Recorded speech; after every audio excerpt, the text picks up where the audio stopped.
Okay, good evening, ladies and gentlemen. Thank you all for being here on this chilly, wintry evening.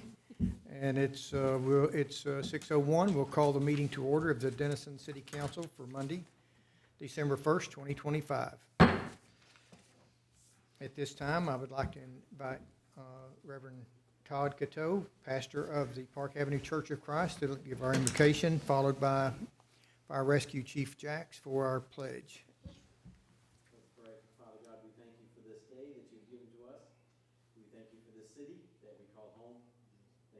Council that serves us and for all of those who protect us and take care of us here in Denison, Texas.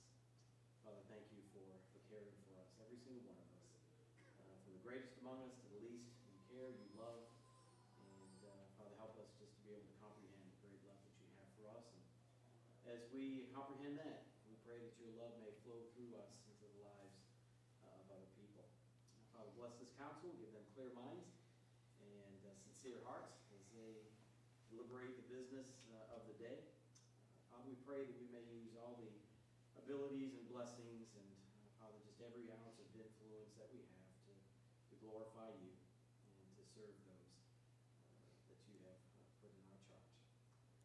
Father, thank you so much for the spiritual blessings that we have in your Son, Jesus Christ, and the great hope that we have through his resurrection. In Jesus' name we pray. Amen. Amen. Thank you. Chief Jacks. Please repeat after me. I pledge allegiance to the flag of the United States of America and to the republic for which it stands, one nation, under God, indivisible, with liberty and justice for all.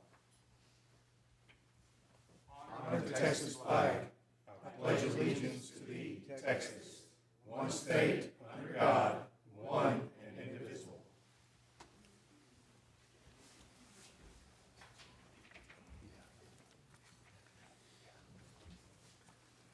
Appreciate everyone being here tonight. And item 2 on our agenda is public comments. Citizens may speak on action items listed on the agenda. A request to speak card should be completed and returned to the city clerk upon arrival and prior to the council reaching this point in our public section of the agenda. Citizen comments are limited to 3 minutes unless otherwise required by law. Comments related to the public hearings listed below, if any, will be heard at the specific time the hearing starts. Good evening, Madam Clerk, and do we have any cards? No cards. Item 3 on the agenda is the consent agenda. Are there any items that anyone wants to pull and discuss individually? Mayor, I move to approve the consent agenda as listed. I second. Have a motion by Councilman Massey, a second by Councilman Redwine. All in favor, please say aye. Aye. Any opposed? Motion carries unanimously. Item 4, items listed for individual consideration.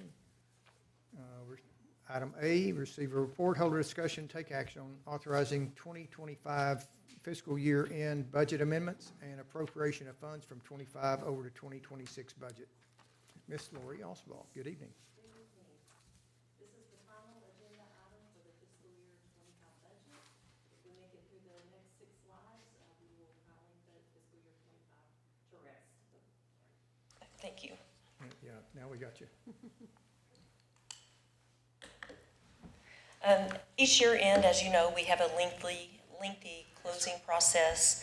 And once we finish that out, we bring certain overages and shortages before council for approval. We do this every year. And there are 3 things that we'll be looking at, which are revenue amendments, expense amendments, and appropriations.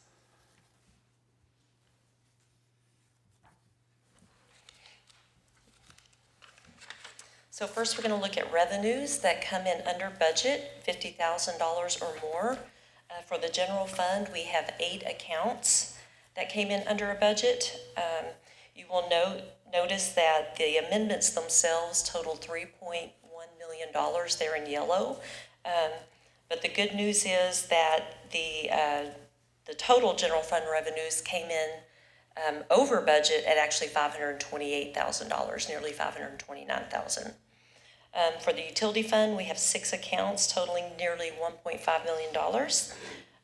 And although the revenues, or the amendments are nearly 1.5 million, the total revenues actually came in under budget by only 593,000.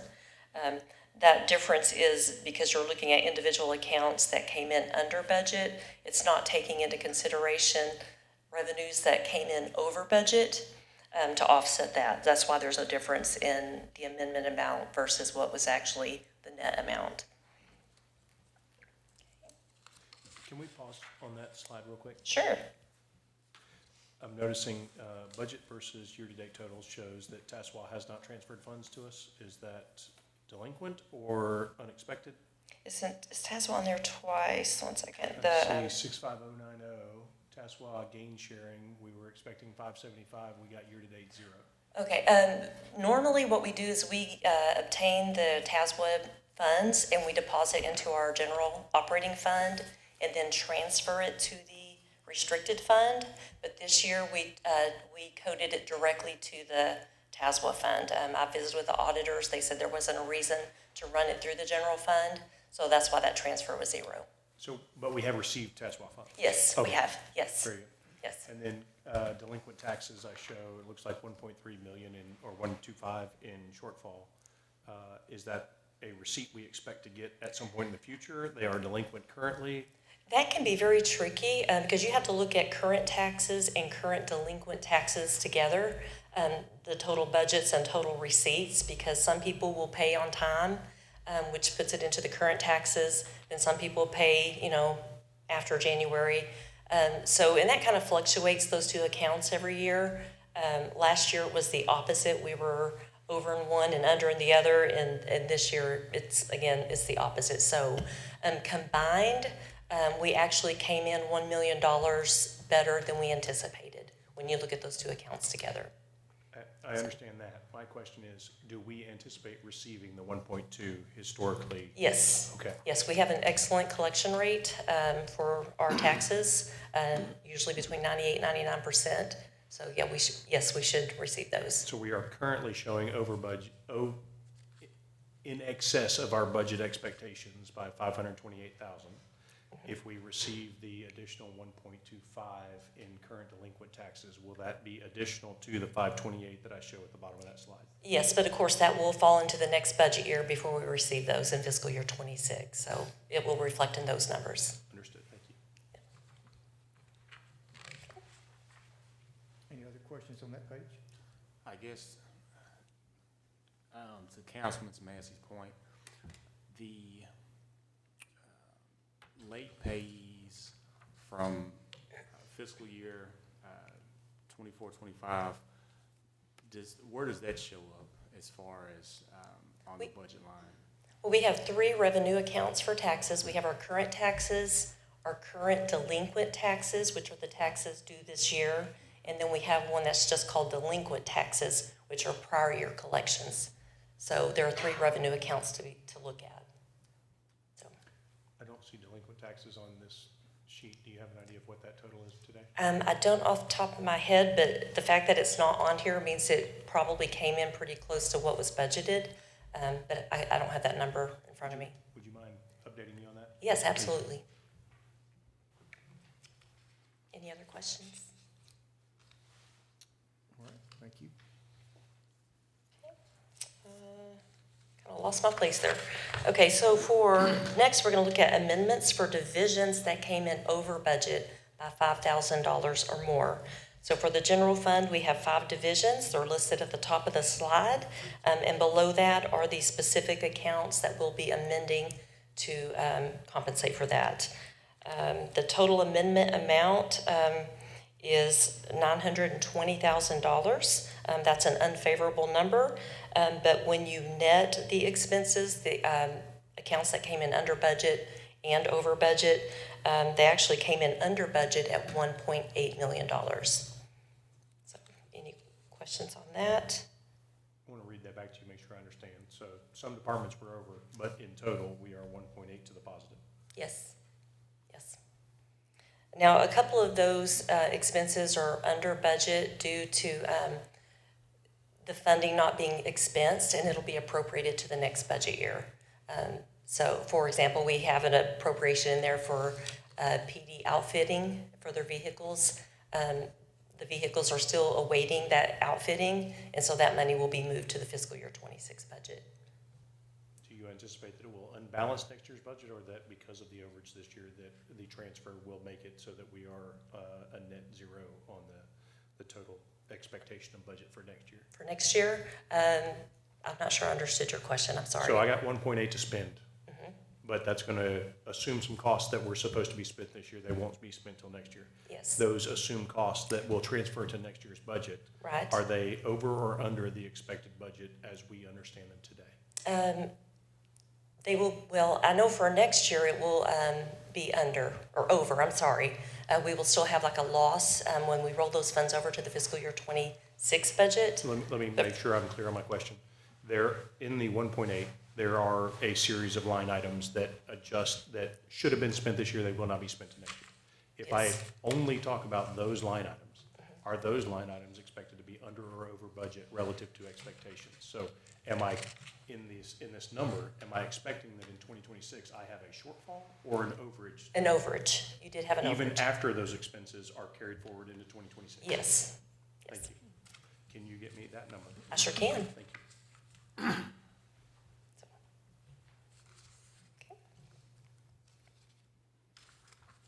Make Ms. sure- Ossabaugh, I do not envy your job. Thank you. It is the one job in a general contractor or entrepreneur's life that I detest with a vengeance, and that It's is, definitely finding needles in a haystack and getting creative and staring at Excel spreadsheets all day, which I love. I So, would rather clean toilets. But I do thank you that this is your passion, that you do the job. So thank you. Cleaning toilets is line item 46. Yeah, that's right. We're under budget with that. I am not professional grade, I'm told, at that particular task, but I can improve. All right. Any other Okay. questions on that page? No, sir. All right, thank you. Okay, for the utility fund, we also have 5 divisions that were over budget. The total amendment amount is unfavorable at $935,000.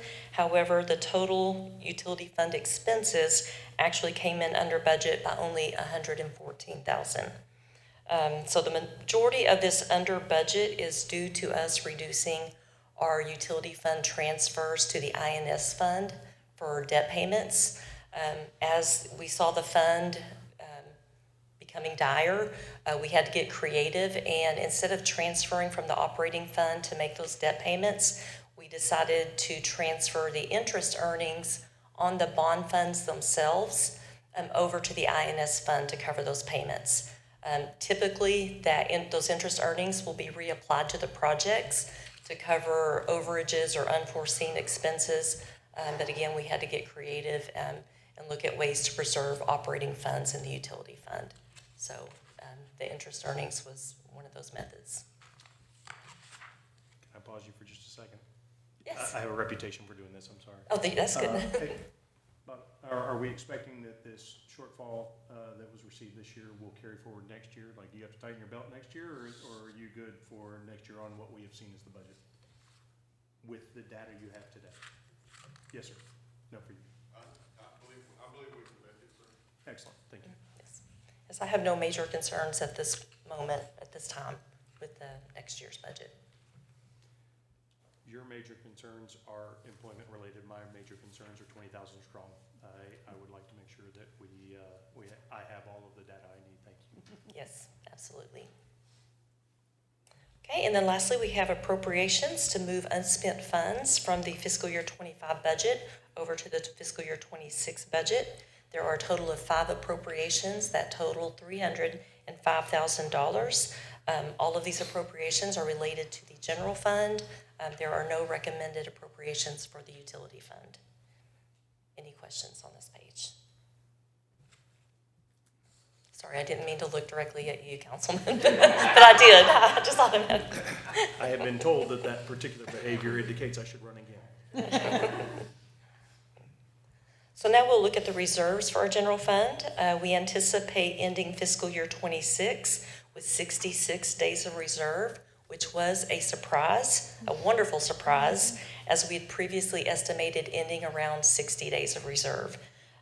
So again, these are attributed to both unexpected gains in both revenues and losses that helped to build these 6 days over what we had initially projected.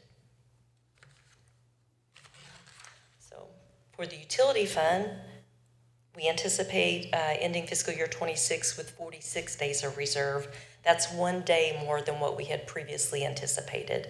Not as much, such good news as the general fund, but we'll take a day if we can get one. And we continue to focus on this fund by getting creative, like I had mentioned earlier.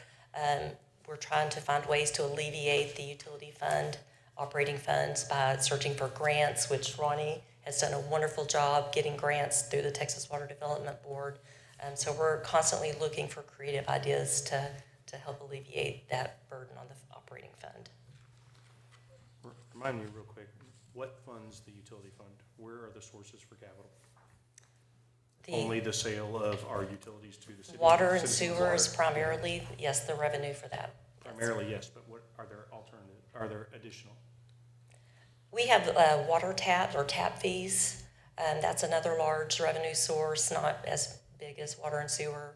Meter fees for larger meters that customers want installed, they have to pay for that. Of course, that has an offsetting expense to it as well. So the impact fees would be a utility fund source? of It's a capital? utility fund. It's for, yes, for capital, correct, but not for operations. So, What I'm trying to figure out is we have made commitments as a council to fund some things that we cannot guarantee the revenue source for. And we have about 24 months to figure it out. And what I'm seeing is that we are short of our obligations to make sure that we have enough days. And if we are counting on water and sewer, then that is not something we can control. correct. That's up to God. But if we also have development, then maybe we can push a lever that encourages development in the city of Denison as a revenue source, because in 3 years, we're gonna be $1 million short than what I'm seeing. Right, correct. On the utility fund, and $1 million short on our ability to fund a SAFER grant, both of which are things that we as the council are obligated to do on behalf of our citizens. So I would like to ask two things. One is, next year for the budget, can we start our budget process with a reduced expectation of what those utility sources of income are going to be in case we have a dry summer, wet summer, whatever those outcomes are? Yes, So maybe that's a look back historically at what the differential delta would be on a good year versus a bad year, so that we're not 2 weeks from setting a budget and having to assume some things we cannot control. And then let's go ahead and assume some things about what the departments are going to need next year, and we've already committed to cover the SAFER grant. Let's figure out how we get to tighten the belt if we don't get development and new houses that turn into revenue. absolutely. We do try to budget conservatively. It really does take a magic or a crystal ball, especially water and sewer projections. We have 3 models that we look at to try to find that perfect balance. Sometimes we hit the jackpot. There were some revenue accounts, we were spot on, within $10. And then the water sales were down. We did have a wetter summer than normal. So it's definitely a very delicate balance to find that amount. But, If I misbalance mine, I lose my house. If I misbalance mine in this chair, then I obligate 20,000 people to tighten their belts and have to come up with money they don't have. yes, So I take that yes, very seriously. Yes. And I would like your help in next year being a little bit easier than this year if possible. absolutely. Thank you, ma'am. Yes. And so that concludes my presentation. Staff requests council to approve the amendments and the appropriations as presented. And just think, in a few short months, we will be back starting off our fiscal year 27 budget, and we can do this all over again. So, but hopefully with better news. And I'm available for any other questions you Any may other have. questions? Yes, we are rapidly approaching the end of the first quarter. The end of December will be the end of the first quarter for the city's fiscal year, so. Yes. And we usually start. Budgeting does turn into. a bit Yeah, more February is when we usually start with the accounting team, and we kick it off with the divisions. We aim for March 1st. So, but that's all I have. Thank you, and thank you, Councilman, for your comments and questions. All right, that gets us down through, I'm sorry. Oh, we do need a motion. Is there a motion to approve the budget amendments and appropriations of funds from FY '25 and to FY '26? Mayor, I move to approve the fiscal year 2025 year-end budget amendments and appropriation of funds from 2025 to the 2026 budget as presented. Second.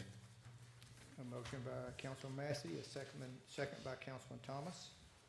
Any other discussion? All in favor, please say aye. Aye. All opposed, same sign. Motion carries unanimously. And item number 5 is Ms. Fanchon Stearns. If you'd come up, please, and give us a report so we can discuss the water loss project with the Texas Water Development Board. Good evening. Thank you for being here. Good Go evening. easy on you, Fancher. Hey, thanks. Thank you, Mayor and Council. I'm proud to bring you an update on the Texas Water Development Board funding application that you saw actually almost a year ago now. The city submitted a pre-application to the Texas Water Development Board in 2023 for funding for water system improvements. They invited us to make a full application, which was completed last year in 2024. The board actually did not fund the application under the initial program we applied for, but they did invite us to come back and reapply for the water loss reduction funding program. It's aimed at curbing water loss across the state. We reapplied, and after a 2-year application process, the city has secured $16.95 million in funding for public water system improvements to reduce water loss. What is our commitment to match the 16.95? Sure, so it's a 70% grant and a 30% low-interest loan through the board. Who spearheaded that application and the process? So that was really Ronnie. Ronnie, I mean, it was a team effort. Well, can I say thank you, Fanchon, and thank you, Ronnie. That's amazing. I mean, that is amazing. Yes. Thank you. It was a team effort for sure. Please pass my thanks on to your team. The final step in funding is actually scheduled for our next council meeting, so you'll be seeing that, and I think Ms. Lori will be presenting that. Public Works staff have worked closely with the city's financial team and Texas Water Development Board staff to see this come to fruition. It's an unprecedented opportunity to capture about $11.8 million in grant funding, so we don't have to pay back that almost $12 million. We also get to increase the amount of treated water actually reaching our customers and improve our water system. We'll be able to, with that funding, we'll be able to design a project. We'll also be able to pinpoint areas where we'll see the greatest return on our investment. This includes additional in-field investigation to ensure design and engineering of the project or projects strongly align with our water loss reduction goal. The need for water in Texas has reached an all-time high. The city recognizes that reducing water loss saves money in treatment and delivery costs. Real quick, we also have another update for you coming next council meeting on another project that we've been working on to try to save some operation costs. So stay tuned for that. Last but not least, I'd like to just shout out some folks who did help with this project. Tara Stewart and Bill Moriarty with RJN Group were instrumental in our successful application. The city's financial advisor, Marty Shue with Hilltop Securities and Bond Counsel, Greg Schecker with McCall, Parkhurst, and Horton also helped. Lori Alzabog, our finance director, and Amber Pilcher, finance controller, helped us with the financial planning for the funding. Thanks to all of them, and then also to the council for being supportive of this project since its inception in 2023. Thank you again for your time tonight, and I'm happy to answer any questions. Can you tell me the total net one more time? 16.95 million. That's what, and then we have a 25% cost out. So what are we getting from the government? It'll be about 11.8 in grant. 11.8. I Yep. just wanted to make sure that was very loud and clear in the transcript of this. Yes, sir. Bobby, we need to find a way to say thank you to the employees that spearheaded an $11 million gift, and also to advertise that as loudly and clearly as we can to our citizenry, because we may not have all the potholes fixed, but $11,003,000 is a significant chunk of our annual budget. That's a win. And I don't think that's something that our citizenry understands, and I think, thank you, Ron and Franchin and your team, thank you. Thank you. Absolutely, thank you very much. Yeah, if anybody could use that grant, we could, with our aging infrastructure. I know Mr. Bates has mentioned several times that as we are able to replace infrastructure, it saves us money by not having to go out and repair the same stretch of pipe. So thank you all. Thank you for your team in Public Works. We appreciate it. That concludes the normal items for the agenda. There's no need for an executive session this evening. What I would like to say is thank you to all of our staff. Hope you had a blessed Thanksgiving, and some of you may be traveling by the time we have our next council meeting. So if you are, we wish you a happy holiday season and safe travels.